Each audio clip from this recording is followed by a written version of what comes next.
आलोचना श्रीमद् भगवद गीता चैप्टर 2 श्लोक नंबर 7। इस श्लोक में अर्जुन का चित्त मोहित हुआ है और वह भगवान श्री कृष्ण से पूछते हैं कि जो भी साधन मेरे लिए कल्याणदायक हो वह मुझे कहिए। इसमें अर्जुन ने अपना शिष्यत्व स्वीकार किया। आइए जानते हैं इन श्लोकों की संस्कृत और उसके बारे में ग्रुप डिस्कशन।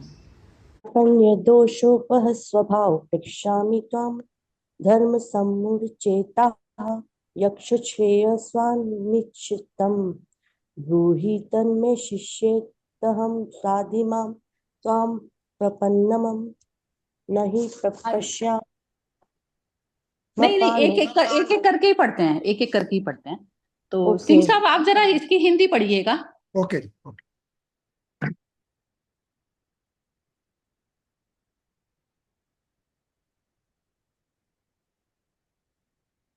मुझे पढ़नी है हिंदी अभी?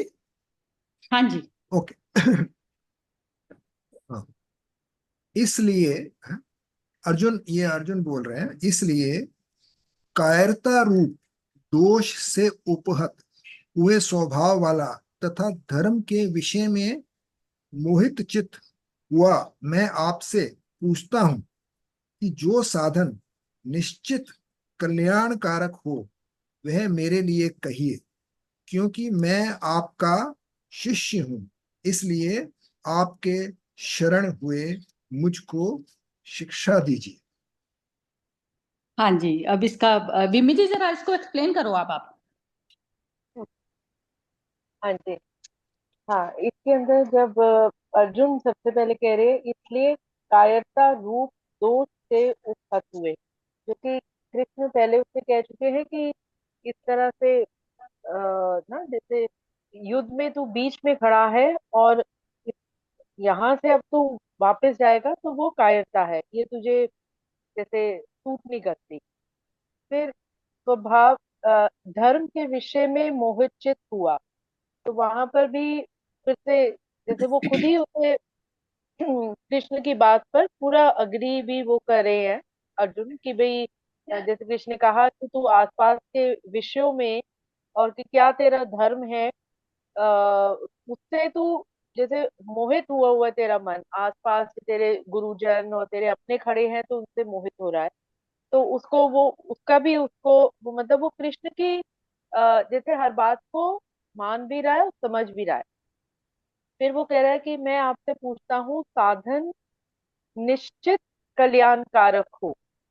तो अब वो जैसे कोई भी एक जैसे जैसे हम भी जब ईश्वर से प्रार्थना करते हैं तो कहीं ना कहीं हम हो गए कि भगवान मैं जो भी करूं वो मतलब कुछ ऐसा ना करूं कि ना कुछ किसी और के लिए, मतलब अभी उसको अभी भी दुविधा में है कि जबकि कृष्ण से कह रहे हैं कि तू कायरता पूर्ण होगा और तू मोहित हो रहा है सब कुछ, तो फिर भी है कि भाई सबका कल्याण हो, मैं किसी का खराब मेरे से ना हो जाए, तो जो निश्चित रूप से कल्याण जिससे हो रहा हो वो आप मुझे बताओ, क्योंकि मैं आपका शिष्य हूँ इसलिए आपकी शरण हुए मुझको शिक्षा दीजिए। और वही वो एक समर्पण तो है ही ईश्वर से, जैसे जब भी हम प्रार्थना करते हैं तो एक ग्रैटिट्यूड का होता है और वो मन में एक वो विश्वास होता है कि भाई ये ना मतलब आप मेरा भला ही करोगे। तो जैसे प्रेयर में भी हम कहते हैं कि ईश्वर आप अपनी कृपा मेरे ऊपर बनाए रखें। तो यहाँ पर वो एक शिष्य का अपने गुरु से या अपने भगवान से एक संवाद में कि वो गिवन भी कर रहा है और अभी भी विचलित है, ये उसकी सिचुएशन है। हाँ, ये ठीक बोला आपने बिल्कुल। और ये श्वेता जी, इसका ना सेकंड चैप्टर का 7वां श्लोक हम लोगों ने पढ़ा है गीता का। आज इन्होंने काफी टाइम बाद ज्वाइन किया है, तो 7वां श्लोक कर रहे हैं आप सेकंड। हाँ हाँ जी, नमस्कार। चलो ठीक है। तो ये अब बिम्मी जी के अलावा बिम्मी जी ने जो बोला उसको ना रिपीट करते हुए नीलम जी आप कुछ इसके अलावा कुछ बोलना चाहती हैं आप इसके अलावा? हाँ जी, मैं सिर्फ यही बोल रही हूँ कि इसमें अर्जुन कंप्लीट समर्पण में आ गया है और शरणागत हो गया है कृष्ण में, और अब पूछ रहा है कि मेरे लिए क्या सही मार्ग है वो बताइए। बढ़िया, ठीक है। अनामिका जी बोलिए। मतलब अब इन दोनों ने जो बोला है, विम्मी जी ने, नीलम जी ने, उसके अलावा बोलिएगा कमेंट। मेरा कमेंट वही है, इसलिए मैं कुछ नहीं बोल रही हूँ सरिता जी। अच्छा ठीक है, कोई बात नहीं। तो सिंह साहब आप बोलिए। हाँ जी, हाँ जी। इसमें क्या बोला जा रहा है कि अर्जुन को थोड़ा रियलाइजेशन हो रहा है, यानी कि एक तो है ना कि मैं ये नहीं करूंगा, वो नहीं करूंगा, और युद्ध से भाग जाना, तो वो भागने वालों में से नहीं है, पहली बात तो ये। दूसरा क्या है कि उसको एक कोना कहीं से जगा, उसका कहीं से उसको रियलाइज हो रहा है कि मैं, उसको कम से कम पता चल रहा है कि मैं मोह से ग्रस्त हो गया हूँ या विषयों में फंस गया हूँ, कुछ ना कुछ, लेकिन वो कंफ्यूज्ड है। मतलब ही इज टोटली कंफ्यूज कि क्या सही है क्या गलत है, उसको समझ नहीं आ रहा है। लेकिन यहाँ पे वो कृष्ण को गुरु मानते हुए उनसे पूछ रहा है, क्योंकि वो पहले होता है ना, जैसे सखा मान के या दोस्त मान के नहीं, यहाँ पे वो बोल रहे हैं कि आप ही, मैं आपका शिष्य हूं। उसने बोल दिया, जब ये नहीं बोला कि मैं आपका दोस्त हूं या मैं आपका फ्रेंड, उसने बोला मैं आपका शिष्य हूं। तो यहाँ वो शिष्य बनने को एक तरह से उजागर हो रहा है, मतलब वो क्या बोलते हैं, उत्सुक हो रहा है, ये बोलेंगे इसको। तो जो जो ये उसने रियलाइज कर लिया ना, तो इसका मतलब उसने कुछ कोना कहीं पे उसकी पकड़ में आ गया है ना। लेकिन थोड़ा सा कोना है अभी, बाकी तो अभी, ये मतलब ये बोलूंगा परफेक्ट तो है अभी आपका। ट्रेलर है, बाकी पिक्चर तो बाकी है अभी। तो हाँ नहीं नहीं, आपकी ये कमेंट बहुत अच्छी सुंदर है। ये सिंह साहब आपने जो बोला ना, जो कॉर्नर, वो हाँ, एक जो आसुरिक वृत्ति के जो लोग होते हैं ना, उनका वो कोना सोया हुआ होता है। और जो हाँ, दैविक प्रकृति के जो लोग होते हैं, उनका वही जो कॉर्नर की जो आपने बात पकड़ी ना, बहुत ही सुंदर है, क्योंकि मन ही पकड़ेगा। जैसे कहते हैं ना, चोर को चोर ही पकड़ेगा। तो अब लेकिन जो चोर है, उसकी जरा सी आत्मा थोड़ी सी बाकी है। कॉर्नर जो हमारा आत्मा के साथ में टच मन है, जो एक कॉर्नर हमारा जो मन का है, एक कोना हमें शांति चाहता है ना, जो, तो वो बिल्कुल। जो जो शांति चाहने वाला कॉर्नर है, वो आत्मा है। तो मन दोनों सिरों से हमारे पकड़ा रहता है। एक सत को पकड़ा हुआ है उसने, और एक असत को। तो असत हो गया, इस संसार को पकड़ा हुआ है। अब कौन सा जो है, जो खिंचाव उसका कहाँ होता है, उसका वो झुकाव उसका कहाँ होता है, तो ये चैतन्यता पे डिपेंड डिपेंड करता है। तो ये चीज बहुत सुंदर बोली आपने आज, बिल्कुल नया पॉइंट है आज के उसमें ये। और इसमें यही बोल रहे हैं कि ये जैसे मोहित चित, इसमें जब हम अपने उसमें रेगुलर उसकी लाइफ में लेकर आते हैं ये चीज, जैसे अब अकेले ही आप हो, आप स्वयं ही जो है कृष्ण हैं, और आप स्वयं ही अर्जुन हैं, तब इस चीज को जो है कैसे मंथन किया जाएगा। तो मोहित चित वही हो गया कि जिसके ऊपर संसारिक कोई भी चीज का जो आवरण है, जो उसको डिसीजन करने में बाधा दे रहा है इस समय। तो मोहित चित उस चीज का लक्षण है। जैसे अब भगवान ने मोहिनी अवतार लिया, तो उसमें कहते हैं कि जो अमृत वो पिलाने, तो अमृत, तो हम सभी हैं अमृत। लेकिन अब हमने जो है जहर, मतलब संसार को, जो नश्वर जो चीज है, वो जहर के उसमें काउंट की जाती है। तो नश्वर संसार को कितना पकड़ा हुआ है। अब क्या होता है, ये जो चेतना दोनों तरफ से झूलती हुई होती है, तो उसमें जो है बार बार उसको ये देखना होता है कि नश्वर संसार को मेरे को कितना महत्व देना है, कितना नहीं देना है, जब तक मैंने बॉडी ली हुई है। तो बस वो जिस टाइम भी वो सेंटर प्राप्त करता है, जिस समय भी वो अर्जुन वाली स्थिति प्राप्त करता है, तो उसका जो मन का जो मोहनी उस अवस्था को कहा जाता है, जिस पर कोई भी आपकी वीकनेस है वो अटक जाते हो आप। तो उसमें दैविक प्रकृति वाले का वो जो कॉर्नर जो जागृत है, वो देख पाता है। तो इस कारण वो जो है, उसने शिष्यत्व स्वीकार किया। या तो है ना, हम जैसे हम स्वयं ही आत्मा है, स्वयं ही हम मन है। तो जब हम मन हो और हम अकेले ही खड़े हैं, हमारे पास कोई हमको गाइडेंस जो है नहीं है बाहर से देने वाला, तो फिर हम अपनी अपने स्वयं की आत्मा से पूछते हैं वो चीज। जैसे अभी जो बिम्मी जी ने बोला ना, कि कृष्ण से जो है हम भगवान से प्रेयर करते हैं कि तू ही मुझे गाइड कर। तो उसमें क्या होता है, अपने जो मन के जो बोझ को है, हम क्लियर उसमें, जैसे कहते हैं ना, हम कि एक तो हम ना अपना जो है अपराध किसी दूसरे के सामने बताते हैं कि ये मैंने किया है, ये चीज मेरे मन पे छाई हुई है। और एक होता है इंसान अपने आप में अकेले में बताता है। तो अकेले में बता के जैसे अपना खुला चिट्ठा जैसे करके अपने सामने बाहर रख दिया उसको। और फिर जो जब वो डिसीजन लेता है, तो उसके पूरे हाथ में होता है कि वो कृष्ण में मर्जो के ले, और या फिर वो जो है संसार के साथ में जहर को वो अपनाए। तो वही चीज है, जो देवता और असुर का जो अमृत पिलाने की जो कथा सुनी जाती थी ना, मोहिनी उसकी अवतार की, तो वो यही है कि जिन जो जो लोगों को संसार चाहिए, तो उन्होंने संसार, मतलब उसने जहर पी लिया, और जिसको वो चीज चाहिए, अमृत चाहिए, तो उसने कृष्ण को प्राप्त करा। तो ये चीज जो है इसमें बताई जाती है। हाँ जी, श्वेता जी, आपकी कोई कमेंट है इस बारे में? नहीं, मैंने पहले का सुना नहीं था, तो मैं नहीं बोलना चाहूंगी अभी कुछ। अच्छा ठीक है, कोई बात नहीं। मोना जी आप बोलो। हाँ जी।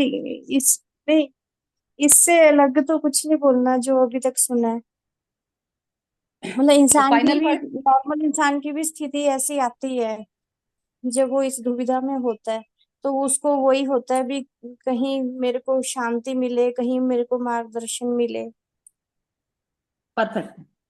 हाँ जी। परफेक्ट, हाँ। चलिए पढ़िए अनामिका जी, 8 श्लोक पढ़िए। नहि प्रपश्यामि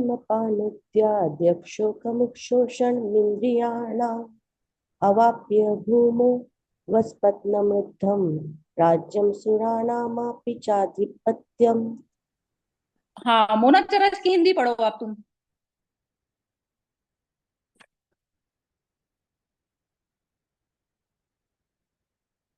एक सेकेंड।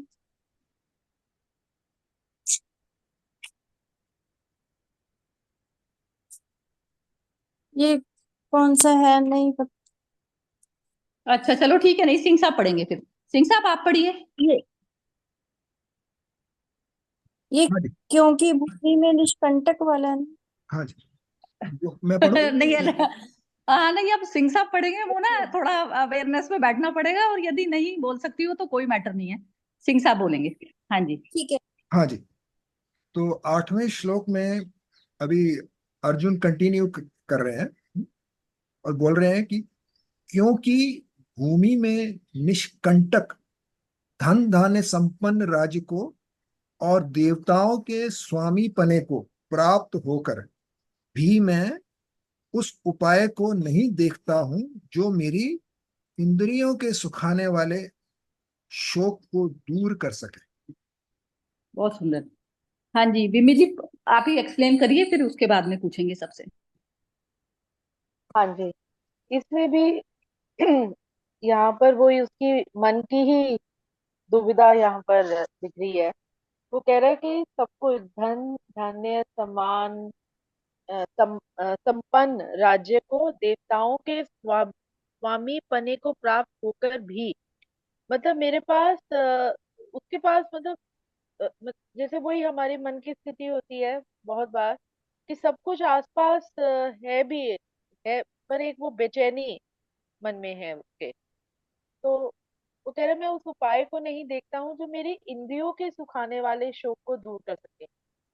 और वही अपने ऊपर भी चलाएं तो बहुत बारी ऐसी स्थिति में होते हो कि आपके पास सब कुछ है, पर आप अंदर से आपकी बेचैनी कहीं ना कहीं वो है किसी और चीज में, तो वहीं पर वो इंद्रियों के सुखाने वाले शोक को, वो अंदर से तो आप जैसे वो किसी चीज को, क्योंकि वो ये है कि तुम ही जैसे अपने शत्रु हो, तुम ही अपने मित्र हो, और तुम ही अपने जज भी हो। जो खुद तुम अपना एनालिसिस कर सकते हो, वो आसपास जैसे है कि हम दिखावा कर सकते हैं कि हम खुश हैं, या मैं बहुत अच्छा कर रहा हूँ, या मैं दानी हूँ, या वो है, पर अंदर तुम्हारी आत्मा, ये तुम जानते हो कि तुम क्या हो, ये आखिर आसपास। तो वही इसी का इसमें जो अर्जुन तो वैसे युद्ध के उसमें वो करे कि जो कुछ भी मेरा मन नहीं मान रहा, वो कह रहा है कि मेरा मेरा मन अभी भी विचलित हो रहा है कि मैं अपने लोगों को कैसे मान। तो वो अपने विचलित मन को शांत करने का वो अ, मतलब अपनी वही सिचुएशन बता रहा है। और अपने में वही है कि बहुत बारी हमारे साथ यही हाँ होता है, सेटिस्फाइड नहीं होते किसी चीज से, मन नहीं मान रहा, जैसे कहते हैं ना, मन नहीं मान रहा। बढ़िया, बहुत सुंदर। हाँ जी, सिंह साहब आप बताइए। हाँ जी। हाँ जी। तो यहाँ भी अर्जुन उसी अवस्था में है, कंफ्यूज्ड है। लेकिन एक बात बहुत इंपॉर्टेंट है जो यहाँ पे, कि वो समझ गया है कि मैं विषयों में फंसा हुआ हूं, ये तो उसको पता है, लेकिन उसके पास सोल्यूशन नहीं। उसको पता नहीं है कि मैं बाहर कैसे आ सकूं। जैसे चक्रव्यूह में अभिमन्यु फंसते हैं, उसको बाहर आने का रास्ता नहीं मालूम था, ठीक है ना। तो ऐसे ही वो समझ बोल रहा है कि मेरे को उपाय नहीं सूझ रहा है कि मैं कैसे बाहर आऊं उसमें से। लेकिन उसको प्रॉब्लम का एक रियलाइजेशन हो गया है, ये यहाँ पे जरूर कहा जा सकता है। तो वो अभी भी इंद्रियों में विषयों में फंसा हुआ है सब, और सोच रहे हैं कि कैसे बाहर आए। तो वही वो अपने गुरु से पूछ रहा है कि मुझे कोई उपाय नहीं सूझ रहा है, ऐसे कुछ बोल के वो बोलने चाह रहे हैं कि मुझे बताओ, ऐसा में ही आस्किंग कि मेरे को बताओ क्या उपाय है इसका। तो ऐसे ही है कुछ। ठीक है, बढ़िया। हाँ जी, अनामिका जी बोलिए। वही इसमें मतलब लाइक अर्जुन यही बोल रहा है कि मतलब सब कुछ मुझे मिल जाएगा और पा भी लूंगा, लेकिन एक वो रहेगा ना मन में दुख की, मतलब मैंने अपने प्रियजनों को मारा, तो वो शोक कैसे दूर होगा। तो इसमें वही बोल रहे हैं अर्जुन।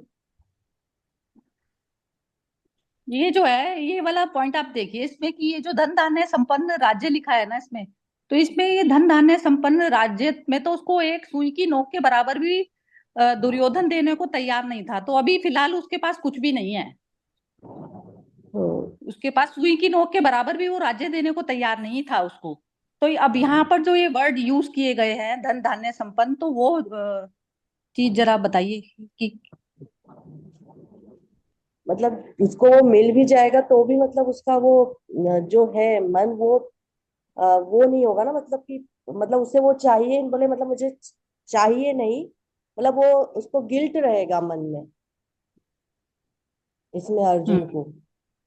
तो वो ऐसे मतलब बोल रहे हैं भगवान कृष्ण को। चलो ठीक है। वो मोना बोलो।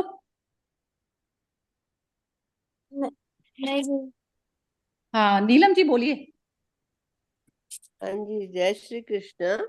इसमें अर्जुन बड़े क्लियरली बोल रहा है कि हमें बहुत भी उपजाऊ भूमि मिल जाए और खूब धन धान्य से भरा हुआ राज्य मिल जाए और देवताओं का स्वामीपन मिल जाए कि मैं इंद्र के बराबर भी हो जाऊं, तो भी जो मेरे हृदय में हार्ट में वो सिंकिंग बोलते हैं ना, एक सिंकिंग सी होती है, जो मेरे इंद्रियों को सुखाने वाला शौक है, जो मेरा दिल डूब रहा है घबराहट में कि मैं अपने प्रियजनों को मार रहा हूँ, तो वो दूर नहीं होगा। मुझे आप कुछ भी दे दीजिए, ये सारा में कुछ कितनी दुनिया भर की नियामतें दे दीजिए, मेरा वो दुख दूर नहीं होगा। वो जो डिप्रेशन मुझे हो रही है वो नहीं जाएगी उससे। That's what he is trying to say.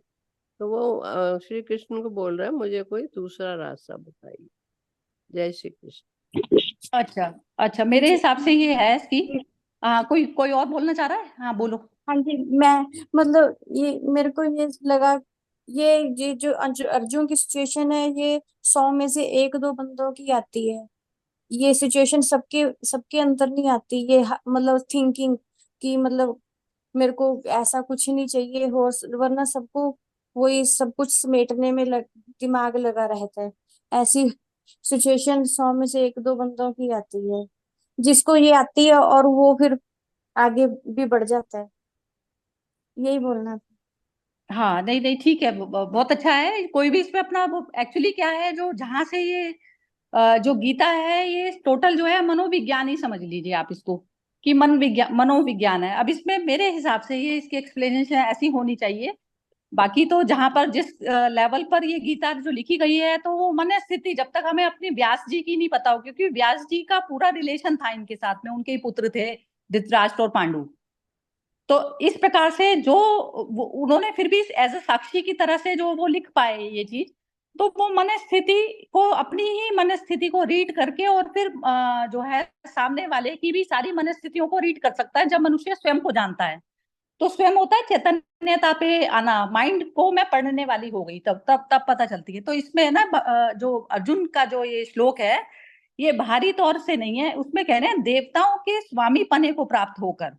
तो देवताओं के स्वामी पने का तो वो प्राप्त है ही। अर्जुन देवता को स्वामी पने को प्राप्त उस मनुष्य की दशा होती है जिसके लिए मटेरियल जगत कुछ मैटर नहीं करता, लेकिन मटेरियल है। जैसे जनक की जो हालत थी मटेरियल था, कुछ छोड़ा नहीं। अब जैसे जो कल पिमी जी ने भी जो कमेंट लिखी थी कि मटेरियल को हमें छोड़ना और वो नहीं करना है कुछ भी।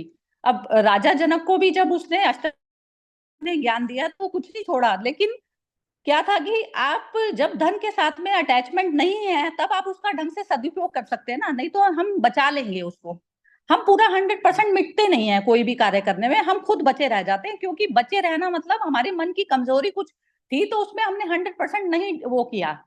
क्योंकि क्या था 100% तब मनुष्य कर सकता है जब उसका कुछ भी लेना देना ना हो उस चीज से। तो जो देवता वाला जो स्वामीपना था वो तो उसको ऑलरेडी प्राप्त था। वो कह रहे निष्कंटक, ये जो मन की जो मेरी भूमि है, ये इसमें कोई भी कांटे नहीं है किसी भी तरीके की, पूरी अवेयरनेस में चेतना की उसके मन पर जैसे कांटे होते हैं ना, कि बाहर उस पे ज्यादा है उस पे कम है, ये सब जो चीजों से जो भरा है इंसान राग द्वेष से। निष्कंटक जिसने अपनी भूमि को पहले से ही साफ करा हुआ है। तो साफ करी हुई भूमि तो धन धान्य से संपन्न, मतलब जब हमने अपने मन की भूमि को साफ कर दिया तो रियल संपत्ति हमने रियल संपत्ति क्या प्राप्त कर ली, जो खाली है उसको आत्मा ग्रैब कर लेती है ना, वो आत्मा से भर जाता है स्थान। आत्मा क्या चीज है, शून्य है ना, तो आत्मा से भर जाती है वो चीज। तो उसको कह रहे हैं धन धान्य से संपन्न राज्य है। और देवताओं के स्वामीपना मतलब राजा हूं मैं अपने उसका। देवताओं का राजा मतलब राजा वाली पोजीशन, जिसको कुछ नहीं चाहिए वो राजा की कैटेगरी में आता है यहाँ पे गीता के अकॉर्डिंग। तो कह रहे हैं कि तो भी मुझे कोई ऐसा उपाय नहीं दिखता जो मेरी इंद्रियों के शौक को ना सुखा सके, को दूर कर सके। तो अब वो कह रहे हैं कि देवताओं के स्वामी पने को तो मैं प्राप्त हूँ, लेकिन फिर भी कहीं ना कहीं जो है मेरे मन में जो है शोक पैदा हो रहा है, जो मैं सामने जो सेना खड़ी है उनको उसमें वो करने में, मतलब शस्त्र उनके ऊपर चलाने में मेरे को शौक में मैं आ रहा हूँ। तो इस चीज के लिए मुझे जो है गाइडेंस चाहिए। तो जरा इस पे एक बार बिम्मी जी से जरा थोड़ा सा क्लियर और करवाते हैं, क्योंकि ये थोड़ा सा अच्छे से बोल पाती हैं। हाँ जी बोलिए बिम्मी जी। हाँ जी, इसमें वही जो भूमि है, वही मन, अपने मन की ही स्थिति वही कही है, जो आपने कहा भी कि जब वो ये धन धान्य सम्मान संपन्न कह रहे हैं, तो उसमें वो है कि मेरे पास मतलब मुझे कुछ चाहिए नहीं, कुछ और इसके अलावा जो कुछ भी है वो उससे सेटिस्फाइड है। उसको चाहे उसने उनके पास उस समय राज्य नहीं था अर्जुन के पास, तो वो ऊपरी जो वेल्थ है उसको कहीं से भी उसको वो नहीं है, उसके ऊपरी वेल्थ या मटेरियलिस्टिक वेल्थ के बारे में तो वो बाकी चीज मतलब उसके बारे में वो सोच भी नहीं रहा है। और अंदर से वो कह रहा है कि वैसे मैं मन से पूरी तरह से तृप्त हूँ। मुझे एक तरह का वो ग्रैटिट्यूड भी उसके अंदर दिख रहा है कि भाई मेरे पास सब कुछ है। जैसे वही कहो कि जैसे ईश्वर ने मुझे बहुत कुछ दिया है, पर अभी जो सिचुएशन है कि मैं अपने आप को इन टर्म्स नहीं ला पा रहा, जो प्रेजेंट सिचुएशन है, क्योंकि ये मेरे अंदर में एक वो टीस सी मच रही है कि मैं कैसे वो करूं, मतलब वही अपनों का जो मोह है उससे कैसे अ, बाहर निकलूं। तो बढ़िया। और वो तभी वो गलत कर्म, जब भी वो कह रहे हैं ना कि कल्याण हो, निश्चित कल्याण कारक हो, तो अभी भी उसके है कि मेरे से कोई गलती ना हो जाए। तो वो अपने आप को जैसे ईश्वर से ही बात कर कर या अपने गुरु से बात कर कर एक तरह से वो जैसे क्रॉस चेक कर रहा है और ड्यू डिलिजेंस चल रही है उसकी। परफेक्ट है। वो एक्चुअली जब भी हमारा मन बाहर से वो होगा ना अटैच, तो वो हिलेगा हिलेगा, और ये जीवन रहते हुए में चलेगा जब तक हम उस स्वरूप में नहीं चले जाते। जैसे कहते हैं ना, जो बुद्ध भी लास्ट उसमें समाधि में जा रहे थे, तो लास्ट समाधि ये होती है कि माइंड को भी आप छोड़ने को तैयार हो। आप माइंड जो पकड़े बैठा है ना सारी चीज को, तो वो तीसरी लास्ट स्टेज पे बैठ के इंसान, जो एक योगी लोग होते हैं ना, ऐसा जीते हैं संसार में रहकर। तो वो जन्म मृत्यु से परे वाली जो स्टेज पे जब मनुष्य चला जाता है, तो तब उसके अंदर ये वाली पावर आती है, जो सही को सही करके, और फिर उसके हाथ कांपते नहीं है। तो वह चीज होती है। तो वो चीज हमें वैसे तो इस चीज का ही अभ्यास करना चाहिए, हर जीवन के हर क्षण क्षण में ऐसा ही अभ्यास सामदंड भेद करके ऐसे ही जीवन जब जिएंगे। लेकिन ये होता है कि जब हमें मुक्ति की चाह होती है ना, तो तब हमारे उसमें आत्मिक बल आता है। आत्मिक बल उसको कहा जाता है कि जहां पर शरीर की भी इंद्रियां सारी खराब हो जाए, हमारा शरीर भी टूट फूट हो जाए, तो भी मैं पूर्ण हूँ। तो वो पूर्णता का लेवल वह होता है। तो बाहर मेटीरियलिस्टिक चीजों से उसको काउंट नहीं करा जाता। तो ठीक है, तो मेरे ख्याल से ठीक है बस।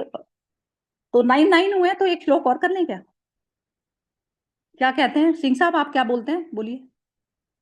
करें क्या एक हाँ जी, एक हाँ जी। श्लोक और? हाँ, अभी है टाइम तो कर सकते हैं। कर लेते हैं, चलो ठीक है। अनामिका जी पढ़िए। संजय उवाच एवमुक्ता ऋषिकेशं गुडाकेशः परन्तप न योत्स्य इति गोविन्द मुक्त्वा तुषिणीं बभूवः। ये भी पढ़ दो आप, 10th भी पढ़ दो। तमुवाच ऋषिकेशः प्रसन्नेव भारतः सेनयोरुभयोर्मध्ये विषीदन्तमिदं वचः। हाँ जी, हिंदी पढ़िए सिंह साहब, आप पढ़िए। हाँ जी, हाँ जी। यहाँ पे संजय जी बोल रहे हैं। वो क्या बोल रहे हैं? हे राजन, निद्रा को जीतने वाले अर्जुन अंतर्मयी श्री कृष्ण महाराज के प्रति इस प्रकार कहकर फिर श्री गोविंद भगवान से युद्ध नहीं करूंगा, ये स्पष्ट कहकर चुप हो गए। तो शांत हो जाते हैं अर्जुन यहाँ पे। हे भारतवंशी धृतराष्ट्र, अंतर्मयी श्री कृष्ण महाराज दोनों सेनाओं के बीच में शोक करते हुए उस अर्जुन को हंसते हुए से वह यह वचन बोले। तो आगे का तो नहीं पढ़ा ना मैंने? हाँ, नहीं नहीं नहीं, विमी जी ये इसका मीनिंग बताइए जरा, अंतर्यामी श्री कृष्ण क्यों बोला गया है यहाँ पर? अंतर्यामी श्री कृष्ण, तो कि वो तो जैसे सब कुछ उन्हीं का ये पूरा खेल रचा हुआ है, जो हम कहते हैं कि ये तो ईश्वर की लीला चल रही है। तो ईश्वर तो आगे पीछे सब कुछ जानता है, तो इसलिए वो अंतर्यामी श्री कृष्ण कहा गया है। और बाकी वही अर्जुन की तो यहाँ पर इसमें वही है, जबकि जब कहा कि हे राजन निद्रा को जीतने वाले, तो वो बेहोशी से, तो यहाँ पर तो संजय भी वो कह रहे हैं कि वो जो भी है अर्जुन को भी वो पूरी उस तरह से रिस्पेक्ट ही दे रहे हैं कि वो भी, अर्जुन भी जो काम कर रहे हैं, कर्म करते हैं कॉन्शियस होके, अवेयर होके। पर अभी वो कंफ्यूज है, तो उन्होंने स्पष्ट कर दिया उनको, श्री कृष्ण को, कि मैं युद्ध नहीं करूंगा। तो बेसिकली वो एक क्या कहूँ, एक एक जगह आत्मा और एक जगह मन, इन दोनों का ये संवाद चल रहा है अभी। और मन ने जैसे अभी अभी भी आत्मा की बात नहीं मान रहा और साइड में और ये खड़ा हो गया। निद्रा को जीतने वाले से क्या मतलब हुआ? बेहोशी में नहीं डूबा हुआ, कॉन्शियस हाँ, है, बढ़िया, अवेयर है। बहुत ही सुंदर, बहुत ही बढ़िया। तो क्योंकि कई कई बार ना लोग जैसे ऐसे समझ लेते हैं इसको कि मतलब मतलब उसने नींद पर विजय पाई हुई थी, बिल्कुल ही ठीक है। हम्म, तो ऐसा ना, जैसे जब स्टार्टिंग में गीता करते थे ना, तो तब ऐसा इसका मीनिंग लिया जाता था। तो लेकिन ये है कि अब क्लैरिटी हो चुकी, बहुत ही बढ़िया, बढ़िया बोला। हाँ जी, सिंह साहब बोलिए आप। हाँ जी। एक्चुअल में ये संजय जी अपना विचार बता रहे हैं इसमें। ये अर्जुन के विचार नहीं है। ये संजय जी बोल रहे हैं अपनी तरफ से कि वो कृष्ण को बहुत हाई पेडेस्टल पे देख रहे हैं इस वक्त। और निद्रा को जीतने का मतलब वो है जो विमी जी ने बताया है, मतलब अवेयरनेस में आ जाना है। मतलब आ जाना नहीं, अवेयरनेस में रहना, सॉरी। वो तो हमेशा अवेयरनेस अवेयरनेस में रहते हैं। तो इस अवेयरनेस में वो मतलब उन, उन, उनके पास ऐसा है कि ना तो भय है किसी चीज का, ना घृणा है, ना कुछ है। यानी कि ये युद्ध असल में शुरुआत तो हुआ था इसके लिए, राज्य के लिए, भूमि के लिए, है। वही शुरुआत तो वहीं से होती है इसकी, युद्ध की, है। लेकिन एक कृष्णा ही ऐसे शख्स हैं जो भी बोल सकते हैं इनको, जो इसलिए नहीं लड़ रहे हैं, वो जुल्म के खिलाफ लड़ रहे हैं, या जुल्म को खत्म करने के लिए लड़ रहे हैं। लेकिन युद्ध का असलियत तो शुरुआत तो भूमि से ही हुआ था, है। उन्होंने भूमि मांगी, उन्होंने नहीं दी, इसलिए लड़ रहे हैं। हाँ, अर्जुन और बाकी जितने भी पांडव कौरव है वो तो यही सोच रहे हैं कि युद्ध जीत के हम राज्य कर लेंगे, जो भी है। अभी ये इसके बारे में हम यहाँ क्लियर नहीं बोल सकते जब तक आगे नहीं बढ़े। तो यही है कि बस, लेकिन कृष्ण के बराबर कोई नहीं है इसमें। सबसे ऊपर पेडेस्टल पे वो बिठा दिया संजय जी ने। हाँ जी, बिम्मी जी कुछ बोल रहे हो शायद आप। हाँ हाँ हाँ, जी, यहाँ पर जब साहब जी ने अभी कहा कि जब कि अर्जुन के, जब संजय भी कह रहे हैं अर्जुन के बारे में कह रहे हैं कि जब वो निद्रा को जीतने वाले और वो कॉन्शियस, और कि उनमें कोई भय नहीं है, और वो नहीं नेचुरली अर्जुन नहीं, लालची श्री नहीं है। कृष्ण के बारे में बोल रहे हैं। नहीं, यहाँ पर निद्रा को जीतने वाले हाँ, वो श्री कृष्ण के बारे में, श्री कृष्ण के बारे नहीं में। नहीं, अर्जुन के मन में भय नहीं है ना। नहीं, अर्जुन के मन में है भय, भी। अर्जुन के मन में भय है यहाँ पे। अच्छा मुझे जो लग रहा है, जो मेरा जो मुझे है कि अर्जुन के मन में भय नहीं है। अच्छा। क्योंकि वो कहते हैं ना कि जब आप कहते हैं कि मेरी चुप्पी को मेरी कमजोरी ना समझो। तो हम्म, मैं चुप हूँ, ये नहीं कि मैं लड़ना नहीं जानती या मैं लड़ नहीं सकती। तो वो भय भी नहीं है मुझे लगता है, पर वो बस वो ये कि आसपास की सिचुएशन में देखे वो कहीं पर वो मोह है अपने और थोड़ा सा आप वही जैसे वो देव प्रवृत्ति वाले लोग होते हैं, वो किसी को हर्ट नहीं करना चाहते। तो वो दूसरा तरीका सोचते हैं कि भाई मैं किसी को, मेरे कारण किसी को कुछ दुख भी ना पहुंचे और सही हो भी जाए। तो वो अभी वो हाँ जी। ट्राई कर रहे हैं, मतलब अपने मन से वो लड़ रहे हैं। उनकी अपने मन से लड़ाई है, पर वो कहीं भय या कमजोरी वैसे नहीं है कि वो लड़ नहीं सकते। तो इसीलिए वो कॉन्शियस और अवेयर है, जो मुझे लगा। बढ़िया बोल रही हो आप, हाँ बिल्कुल जी। बहुत अच्छा बोल हाँ रही हो। हाँ एक्चुअली अच्छा बोला ये ना, वो सिंह साहब इनको ये जो बिम्मी जी ने भी बोला ना, तो वो हाँ, सही अवेयरनेस सही में बोला, सही बोला। रहकर। हाँ हाँ अच्छा बोला इन्होंने। हाँ ठीक है, नीलम जी बोलना चाह रही है शायद कुछ। हाँ जी, ये जय श्री हाँ कृष्ण इसमें निद्रा को जीतने वाले अर्जुन हैं, और श्री कृष्ण के आगे वो लगाया गया है अंतर्यामी। अंतर्यामी श्री कृष्ण है, और अर्जुन श्री कृष्ण की तरफ अब ये बोलने की कोशिश कर रहे हैं, ये कहा गया है। हाँ बढ़िया। चलो अनामिका जी बोलिए। हाँ, सबने ही अच्छा बोला। मतलब अंतर्यामी मीनिंग तो वही होगा कि जो मतलब मन को जाने, या मतलब अंदर जो चल रहा है उस पे मतलब सेंटर में जो रहे, वो हो सकता है अंतर्यामी का मीनिंग तो मेरे हिसाब से। ठीक बोल रही हो, हाँ बिल्कुल ठीक है। बढ़िया है, सेंटर वाला जो सेंटर हो गई मतलब आत्मा ही हो गई ना सेंटर तो। हाँ, मन खत्म मतलब हो जो गया। सेंटर, हाँ हाँ मतलब वो हाँ बढ़िया बढ़िया। शरीर तल पर बढ़िया। नहीं। हाँ हाँ हाँ हाँ, बिल्कुल बिल्कुल बिल्कुल बढ़िया। बस। हाँ मोना बोलो। जी नहीं नहीं, अब हाँ तो ठीक अभी बोल तो दिया ऐसा वैसे। हाँ जी ठीक बोलने है वाला है। ठीक है ठीक है ठीक है, कोई बात नहीं। बस वो खत्म ही होने वाला है, एक्चुअली टाइम खत्म हो जाएगा। तो ये बस इसमें वैसे तो बिल्कुल ही क्लियर बोल दिया इन्होंने दोनों ने।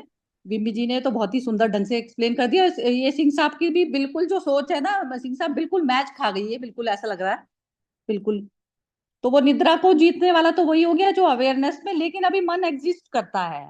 ये सिचुएशन अभी इसकी अर्जुन की बनी हुई है। और कृष्ण को अंतर्यामी इसलिए कहा गया कि मन से पार की स्थिति जो मनुष्य हमेशा पूरी तरह से अवेयरनेस, मतलब मन में चलती हुई कोई नहीं देखता, वो स्वयं अवेयरनेस हो गया, बोध बोध मात्र हो गया। बोध मात्र हूं ना मैं, जैसे कॉन्शियस कॉन्शियस जब तक हम हैं तो तब तक मन एग्जिस्ट कर रहा है। तो अर्जुन कॉन्शियसनेस में तो चला गया, कॉन्शियस तो है टुवर्ड्स की मन के में क्या चल रही हैं उसकी चीजें, लेकिन अभी अवेयरनेस में उसकी कन्वर्ट नहीं हुई, जहां पर नथिंग हो जाता है ना, नथिंग, जो फिजिकल वर्ल्ड जहां एग्जिस्ट नहीं करता, लेकिन फिर भी हम फिजिकल वर्ल्ड में हैं। लेकिन हमारे कर्म का जो वो है ना, वो हमारा प्लेन बदल गया, जमीन की बजाय हम ऊपर आकाश के तल के हो गए। अब जो जमीन में जो चीजें जो घट रही हैं वो चीज मैं कर सकती हूँ। तो अंतर्यामी उस अवस्था को कहा जाता है जिसमें पूरी तरह से बोध में ही बैठ गया जो मनुष्य है। कॉन्शियस डिसीजन नहीं लेता वो, अब अवेयरनेस में उसके डिसीजन होते हैं। तो वो उसका ना झूलता नहीं है वो, जैसे एक नॉर्मल मनुष्य की जो दशा है, जो एक दैविक प्रकृति का जो मनुष्य है उसके बारे में बात कर रहे हैं। असुरिक के लिए तो बात ही नहीं की जा सकती। असुरिक तो कृष्ण के पास में जाता ही नहीं है कुछ पूछने के लिए, क्योंकि वो तो मटेरियल में ही फंसा पड़ा है। इस कारण सिर्फ अर्जुन ही गया भगवान कृष्ण से पूछने कि मैं करूं क्या करूं। तो वो जो दैविक प्रकृति वाला मनुष्य है सिर्फ वही जाता है। तो दैविक वाला जो है वो कॉन्शियस अभी है, लेकिन अवेयरनेस में नहीं हुआ। तो कृष्ण को अंतर्यामी बस इसीलिए बोला जा रहा है कि वो अवेयरनेस में कन्वर्ट हो गई है उनकी कॉन्शियसनेस, ये चीज। और तो बहुत अवेयरनेस होता है सुंदर, शुद्ध बोध। बहुत सुंदर लगा कि कृष्ण जी ने हंसते हुए अर्जुन को बोला। इतनी सिचुएशन में आमने सामने वो युद्ध की तैयारी हो रही है, सेनाएं खड़ी हैं, ऐसी सिचुएशन में भी कृष्ण ने हंसते हुए अर्जुन से बोला। ये एक लाइन तो ना बहुत ही आर्टिफिशियल आर्टिफिशियल एक तो हंसी होती है, आर्टिफिशियल हंसी उसी इंसान को आती है कि जो बाहरी चीज को मैनेज करता है कि अब इस समय पब्लिक है तो इस समय मेरे को ये वाला एक्ट करना है, तो उस समय मैं हाँ हंसी जी, को पहनूं। एक नेचुरल हंसी होती है, एक नेचुरल हंसी होती है कि तू शुद्ध बोध रूप में तू शुद्ध बुद्ध आत्मा है, लेकिन फिर भी तू अटक रहा है, एक वैसी हंसी होती है। तो बुद्धों की वैसी हंसी होती है। प्यार बुद्ध वाली कहते हैं ना, जैसे प्रेम। कोई एक वो मर गई, वो किसी का बच्चा मर गया, वो बुद्ध के पास में आई वो लेडी कि मेरा तो बच्चा जो है चला गया, तो वो बोले कि ऐसे घर से सेसमी सीड लेकर आओ जहां पर कहीं मृत्यु ना हुई हो। तो ऐसा कोई भी घर नहीं मिला। तो ऐसे पे बुद्ध जो है ना, वो उसका दुख तो दिखाई दे रहा होता है, लेकिन वो हंसते हैं कि तू रो किसके लिए रही है। ऐसा होता है बस। तो ये यहाँ तक जब तक मनुष्य पहुंचता नहीं ना, तो तब तक। तो ये बस यही कारण था कि गीता एक्चुअली क्या है, आधार तो अपन लोगों का बेस तो गीता ही रहा ना। तो ये गीता का एक एक श्लोक जो है, अब अंदर ऐसा लग रहा है कि जैसे कृष्ण के लेवल पर जहां पर ये गीता लिखी गई है, तो वहां तक पहुंचे हैं हम लोग। तो बस वो उतना ही प्रयास होता है। तो ये होता है, 4-5 लोग जब सुलझे हुए अटैच हो जाते हैं, तो उसमें हम मंथन करके कृष्ण तक पहुंच पाते हैं। तो उसका एक सुंदर अनुपम जो है ना ढंग होता है इस व्याख्या का। ये मेरे को लगता है, ये वाली व्याख्या कभी भी मैंने तो कभी सुनी नहीं है किसी ऑडियोज पे और उस पे नहीं सुनी। तो ये जैसे अपना बिल्कुल फ्रेश कहते हैं ना, फ्रेश फूल खिला। तो वो ऐसा मुझे ऐसा लगता है, ये 5-6 लोग भी जो अपन जुड़ते हैं ना, तो इसमें यही प्रतीति होने लग गई अब, क्योंकि इतना सुलझा हुआपन आ चुका है। बिल्कुल चलिए, बिल्कुल बहुत ही सुंदर निश्चल रहा। निश्चल हंसी थी कृष्ण जी की, निष्पाप हाँ, निश्चल। और अर्जुन तो को आप एनकरेज करना, देखेंगे जैसे एनकरेज खुद भी करना आती है। है आपके भी। जैसे आप तो डॉक्टर प्रोफेशन में है नीलम जी, जैसे कोई छोटी मोटी भी बीमारी लेके आया और वो इतना डर के आपके सामने आया, तो आप एक बार तो हंसोगी ना उसको कि इतना घबराए हुए तुम क्यों हो, ये तो बात है छोटी सी सही चीज है। है। हाँ, हाँ, तो ऐसा होता, यही चीज है। बिल्कुल। चलिए, बहुत बहुत सुंदर रहा आज का सेशन। खत्म करते हैं आज का। जय श्री कृष्णा। चलिए, कल जय मिलेंगे गुरुवाणी जय के श्री दिन। कृष्ण। ओके जी। हाँ, जय कल तो श्री बिम्मी जी नहीं है, तो कल सिंह साहब हाँ, कल करेंगे। कल परसों नहीं होंगे मैं। कल गुरुबानी है ना? नहीं, ये बिम्मी जी तो एब्सेंट है, लेकिन चलो कोई बात नहीं, 3 तो और हैं। नहीं नहीं नहीं, आप नहीं, लोग तो करो। रिकॉर्डिंग मैं रिकॉर्डिंग कल सुनूंगा। और परसों नहीं होंगे, 2 दिन नहीं होंगे। ठीक है, ठीक है, ठीक हाँ है। जी, ओके। हाँ। ओके जी, जय श्री कृष्ण। ठीक, ओके जी, जय श्री सी Krishna. You all. Thank you everyone.